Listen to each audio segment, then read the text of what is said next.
Now we're going to take a look at what we know about global inequality. So you might remember that in the previous recording, I mentioned that we look at gaps between and within nations. The gaps between nations are pretty dismal. The richest one-fifth of the world's people consume 86% of all of the world's goods and services, while the poorest one-fifth consume just 1.3%. So 20% of the world's population consumes 86% of all of the world's goods and services. And the poorest 20% consumes just 1.3%. So that's drastic. And that does not leave a lot for the middle, um, basically 60% to consume. The richest 5% of the world's people receive more than 100 times the income of the poorest 3%. And the 25 richest Americans alone have a combined income greater than the combined incomes of 2 billion of the world's poor. So, yeah, okay, we have a lot um, of difference um, between the nations. I'm sorry, every time I look at these numbers, I just get a little, I go speechless. Um, if we were to look at the gap within nations, the world's most unequal countries are now the resource rich African states. So if you were to look at that GD map from the beginning, which I'll post as well in the module, you'll see that many of the high inequality nations are in the continent of Africa. So you have Sierra Leone. So, for example, resource rich with what? Blood diamonds, right? Equatorial Guinea, which is resource rich in oil, and there most live on less than $1 a day. In Latin America, for example, we have Brazil that have like star and diamond studded beaches full of hotels adjacent to favelas or slums. And then in Eastern Europe, since the fall of communism, inequality has grown dramatically within these nations, although their Gini coefficients are still pretty low as a result of the legacy of communism. And congratulations to the United States, the most unequal society in the advanced industrial world.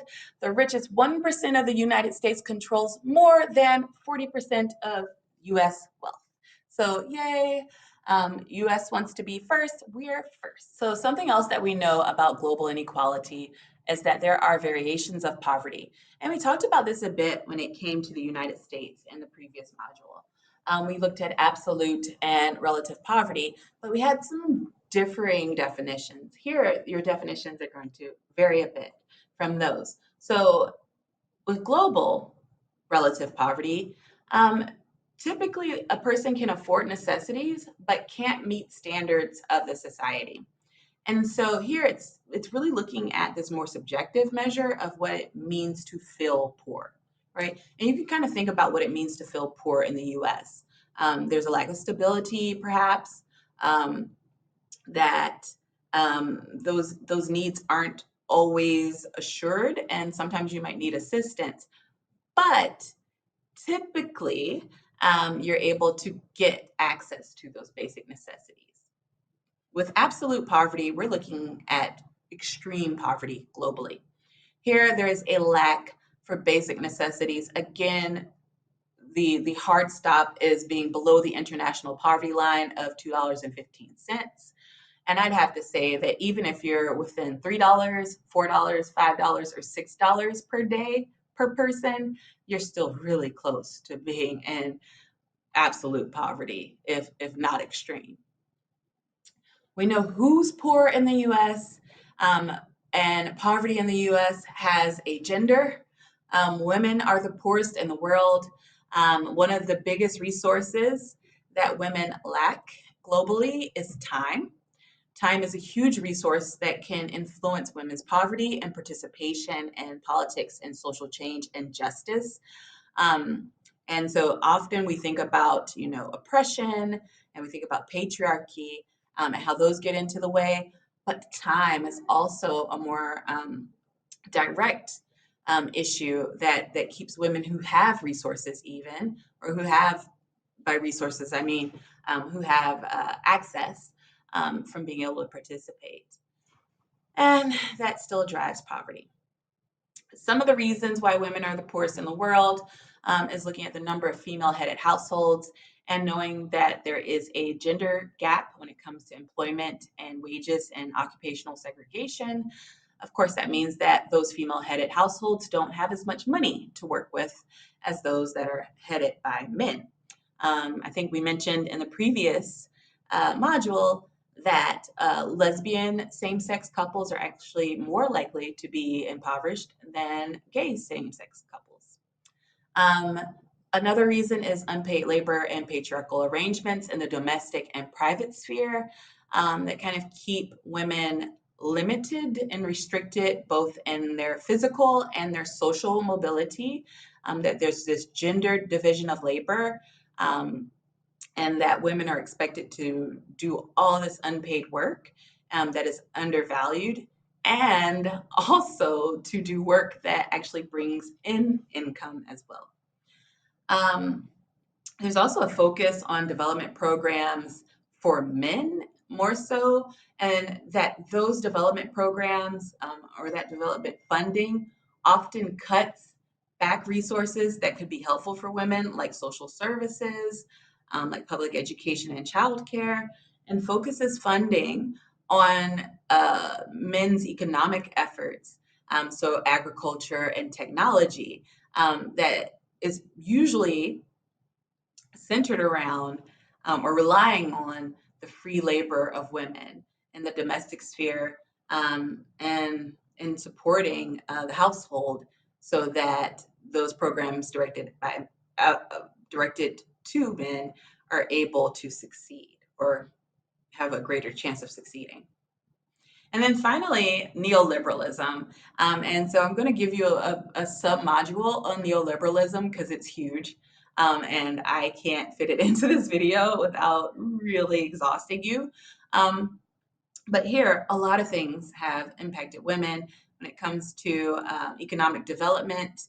And neoliberalism has impacted both men and women, but of course, exacerbated that impact for women. So we have deregulation, or getting rid of these economic regulations um, on practices for businesses and corporations that allow them to go overseas and, to be headquartered in one place and avoid taxes in the U.S. We have the austerity measures, or cutting back on the size of government. And so we see with neoliberalism, a lot of these things started in the 1980s, especially those austerity measures where the government shrank and shrank and shrank. And that led to a focus on private ownership, um, and private goods, trying to privatize as much as possible instead of having government and tax dollars provide. And again, that cuts into those social services. And then free market. So letting the market operate on its own without regulation and bounds. And while a lot of this is really focused on the United States, guess what? These practices of the US impact the rest of the world. If you looked into the World Bank and IMF, you probably got a little view into how this works. But the US in particular has a great proportion, or the greatest proportion, of control over these two major international organizations. And so the dominant ideology of the United States becomes the dominant ideology of the world. We also know that poverty is most problematic for the Latin America and Central American regions and the continent of Africa. However, there's some bright linings here. Poverty worldwide has decreased, in particular extreme poverty, but there are still really large concentrations of impoverished people in sub-Saharan Africa and the West Bank, or in relatively isolated areas in rural areas of India and China. And so, again, there's going to be a lot of income and wealth inequality there as well.